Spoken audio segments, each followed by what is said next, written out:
Hello दोस्तों, आप सभी का स्वागत है हमारे ऑनलाइन वेब ट्यूटर चैनल पे। हम पढ़ रहे हैं वर्डप्रेस में विजेट कैसे बनाते हैं। इस कोर्स की हमारी ये दूसरी वीडियो है। इस वीडियो सेशन में हम ये डिस्कस करने वाले हैं अबाउट विजेट क्लास। मीन्स कौन सा ऐसा क्लास है जो कि हम एक्सटेंड करते हैं और वो कौन से मेथड्स है जिनको यूज़ करके हम अपने कस्टम विजेट की फंक्शनैलिटी को इंक्रीज कर सकते हैं। अगर मैं जाऊँ ब्राउज़र पे,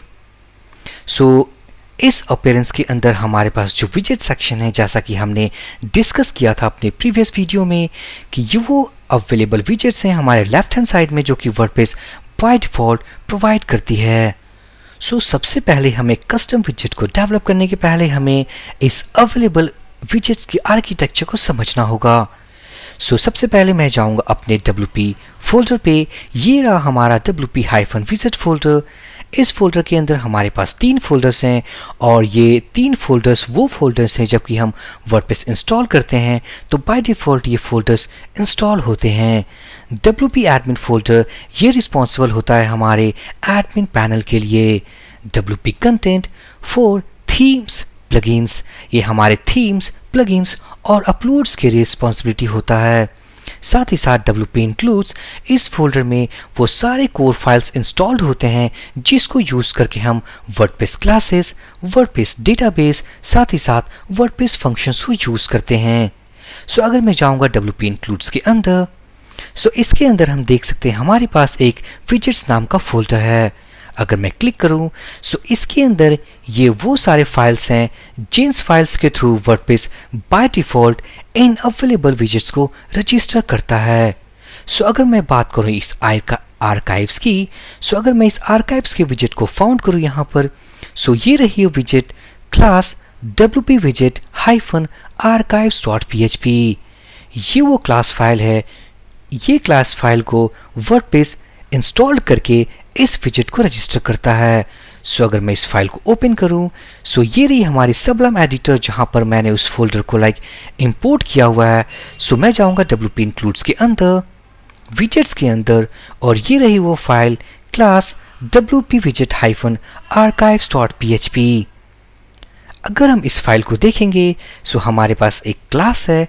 इस क्लास में हमने WP विजेट पेरेंट क्लास को एक्सटेंड किया है और एक्सटेंड करने के बाद हम कुछ मेथड्स को ओवरराइड कर रहे हैं। साथ ही साथ हमारे इस क्लास फाइल में एक कंस्ट्रक्टर है। इस कंस्ट्रक्टर में बेसिकली हमने अपने विजेट का नाम डिक्लेयर किया है।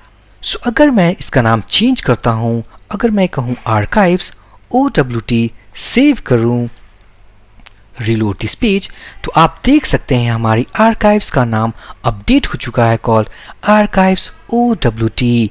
इसका मतलब कि हम इस कंस्ट्रक्ट मेथड के जरिए अपने विजेट्स की आईडी यहाँ पर देख सकते हैं। क्लास नेम मेंशन है, इसके डिस्क्रिप्शन है, साथ ही साथ कुछ अदर प्रॉपर्टीज हैं हमारे, और यहाँ पर हम नाम डिक्लेयर कर रहे हैं। By the help of this construct method हम अपने विजेट के नाम साथ ही साथ उसके कुछ एट्रीब्यूट्स को डिफाइन कर रहे हैं। कंस्ट्रक्ट मेथड के अलावा हमारे पास ऐसे दूसरे मेथड्स भी हैं जिनको हमने यूज़ किया हुआ अपने इस कस्टम क्लास में, कॉल WP विजेट्स आर्काइव, जिसको यूज़ करके हम एक admin panel layout, front end panel layout और साथ ही साथ डेटाबेस में वैल्यू अपडेट करते हैं। ये वो क्लास है WP विजेट जिसको यूज़ करके हम अपने विजेट को वर्डप्रेस पर रजिस्टर कर सकते हैं। हम इस मेथड को कैसे फाइंड करेंगे? अगर मैं जाऊं अपने डायरेक्टरी स्ट्रक्चर में, WP इंक्लूड्स फोल्डर में, और अगर मैं यहाँ सर्च करूं क्लास -WP-विजेट.php, ये वो क्लास फाइल है जिसको हम एक्सटेंड करके अपने कस्टम विजेट्स को वर्डप्रेस में रजिस्टर कर सकते हैं। अगर मैं इसे ड्रैग ड्रॉप करूं इस एडिटर में, ड्रैग एंड ड्रॉप हियर, आप देख सकते हैं ये हमारे पास एक क्लास फाइल है। इस क्लास फाइल के अंदर हमारे पास कुछ मेथड्स होंगे। अगर मैं सर्च करूं मेथड्स कॉल फंक्शन विजेट, ये वो मेथड है जिसको यूज़ करके हम अपने विजेट के लेआउट को फ्रंट एंड पैनल पे डिस्प्ले करते हैं। अगर मैं जाऊं अपने ब्राउज़र पे, सो आप देख सकते हैं हमारे पास दो साइड बार हैं अपने 2020 एक्टिवेटेड थीम में। सो इट्स फुटर 1 में हमारे पास एक सर्च बॉक्स है, रिसेंट पोस्ट है जिसका मैंने नाम चेंज किया हुआ है कस्टम पोस्ट, यहाँ पर हमारे पास रिसेंट कमेंट्स है। सो इन विजेट्स का एक लेआउट है हमारे इस फ्रंट एंड पैनल पे, आप देख सकते हैं ये एक सर्च बॉक्स है, कस्टम पोस्ट है, रिसेंट पोस्ट है। सो इन विजेट्स का जो भी लेआउट हमारे इस फ्रंट एंड पैनल पे होता है वो डिसीजन हमारा विजेट मेथड का होता है।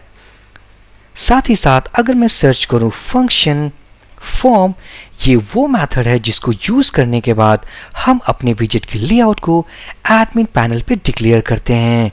अगर मैं जाऊं ब्राउजर पे, सो ये रही हमारी एक सर्च की डिस्प्ले लेआउट जो कि एडमिन लेवल पे है। यहाँ पर हमारे पास एक टाइटल है, टाइटल एक की है, इनपुट टैब टेक्स्ट बॉक्स है, यहाँ पर हमारे पास एक बटन है, मीन्स हमारे पास एक प्रॉपर लेआउट है। सो एडमिन पैनल लेवल के लेआउट को डिक्लेयर करने के लिए हम यूज करेंगे अपने फॉर्म मेथड को। और जो थर्ड मेथड होगी हमारे पास इस कस्टम विजेट डेवलपमेंट में वो होगी अपडेट मेथड। तो अगर मैं सर्च करूँ फंक्शन अपडेट, ये वो मेथड है जो कि एडमिन लेवल से वैल्यू को सेव करती है हमारे डेटाबेस पे और साथ ही साथ उसे रेंडर करती है हमारे इस फ्रंट एंड पैनल पे। अगर मैं कहूँ रिसेंट कमेंट्स की जगह लेटेस्ट कमेंट्स, अगर मैं जाऊँ इस एडमिन पैनल पे और अगर मैं इसे रीनेम करूँ लेटेस्ट कमेंट्स, तो अगर मैं इस क्लिक करूँगा इस सेव बटन पे तो अपडेट मेथड कॉल होगी। अपडेट मेथड क्या करेगी, वो इस वैल्यू को डेटाबेस में सेव करेगी। साथ ही साथ अगर मैं इस ब्राउज़र को रिलोड करूं सो इस रिसेंट कमेंट्स की जो विजेट होगी वो उस टाइटल को गेट करेगी जो हमने डेटाबेस में सेव किया है। सो साथ ही साथ हमारे पास एक अपडेट मेथड होगा जो कि हमारे वैल्यूज़ को अपडेट करेगा फ्रॉम विजेट टू डेटाबेस। सो जैसा कि हमने प्रीवियस पार्ट में डिस्कस किया था कि हम इस वीडियो कोर्स में एक कस्टम प्लगइन बना करके एक कस्टम विजेट रजिस्टर करेंगे।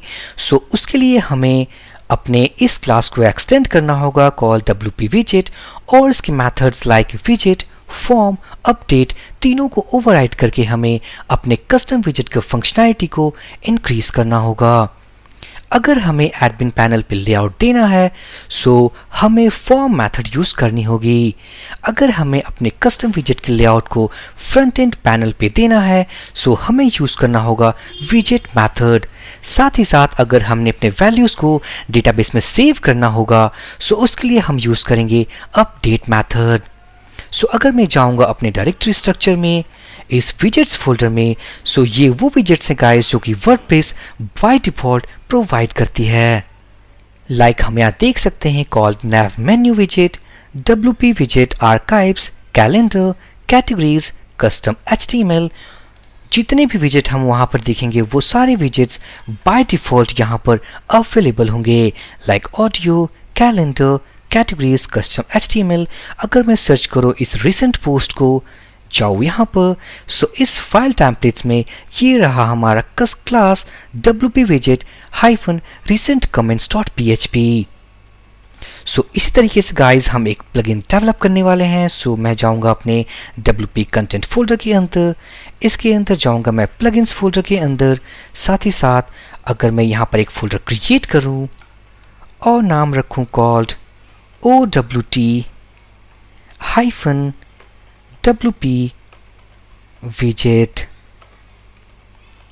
सो ये रही हमारी वो फोल्डर, इसके अंदर हम एक फाइल क्रिएट करने वाले हैं और वो होगी plugin main file OWT-WP visit.php। इस प्लगइन फाइल के अंदर हम कुछ कमेंट्स लाइंस लिखेंगे। वो कमेंट्स लाइंस हमारे बेसिकली प्लगइन को इंट्रोड्यूस करेंगे हमारे वर्डप्रेस सेटअप के अंदर। सो मैं यहाँ पर लिखने वाला हूँ PHP, मैं यूज करूंगा मल्टीलाइन कमेंट्स। हमारे पास कुछ प्री डिफाइंड की हैं OWP, OWT, WP visit। description: this is a sample plugin to learn custom widget development। यहाँ पर हम वर्जन नंबर भी स्पेसिफाई कर सकते हैं। सो अगर हम कहें हमारी ये प्लगइन की 1.0 0 वर्जन है। साथ ही साथ अगर मैं दूं ऑथर का नेम, सो ये वो प्रीडिफाइंड कीज हैं गाइस जिनको यूज करके हम अपने प्लगइन को इंट्रोड्यूस कर सकते हैं, like plugin name, description, version और ऑथर। इसके अलावा हमारे पास दूसरे अदर कीज भी हैं जिनको यूज करके हम प्लगइन को एक बेहतर तरीके से इंट्रोड्यूस कर सकते हैं, like tags, author URI, plugin URI और हमारे पास काफ़ी सारे ऐसे कीज हैं। इस कमेंट्स को डिक्लेयर करने के बाद हम क्या करेंगे, एक क्लास डिक्लेयर करेंगे।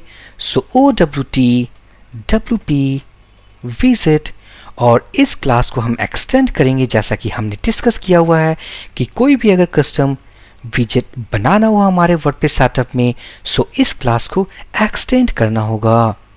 इसके अंदर हम कुछ मेथड्स डिफाइन करने वाले हैं, like public function construct method, जो कि एक कंस्ट्रक्ट फंक्शन होगी। ये इनिशियलाइज करेगी लाइक इनिशियलाइज विजेट name like ID or other attributes.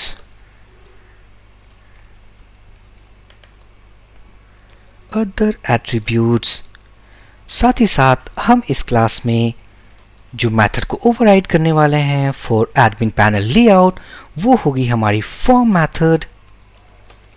Admin panel layout के लिए पब्लिक फंक्शन विजेट, ये होगी हमारी फ्रंट एंड पैनल लेआउट के लिए, सो फ्रंट एंड लेआउट।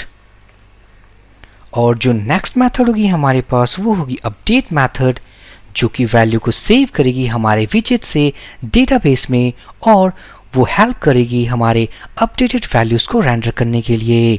सो ये है हमारी अपडेट मेथड, सेव और अपडेट विजेट वैल्यू टू डेटाबेस। फाइनली मैं क्या करूंगा, इस क्लास का एक इंस्टेंस बनाऊंगा, मीन्स एक ऑब्जेक्ट बनाऊंगा। लेट्स से OWT WP विजेट न्यू कीवर्ड के साथ इस क्लास को कॉल करूंगा।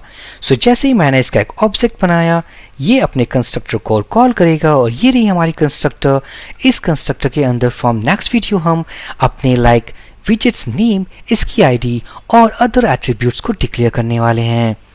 सो ये रही गाइस हमारे कस्टम विजेट को डेवलप करने का एक सिंपल सा आर्किटेक्चर।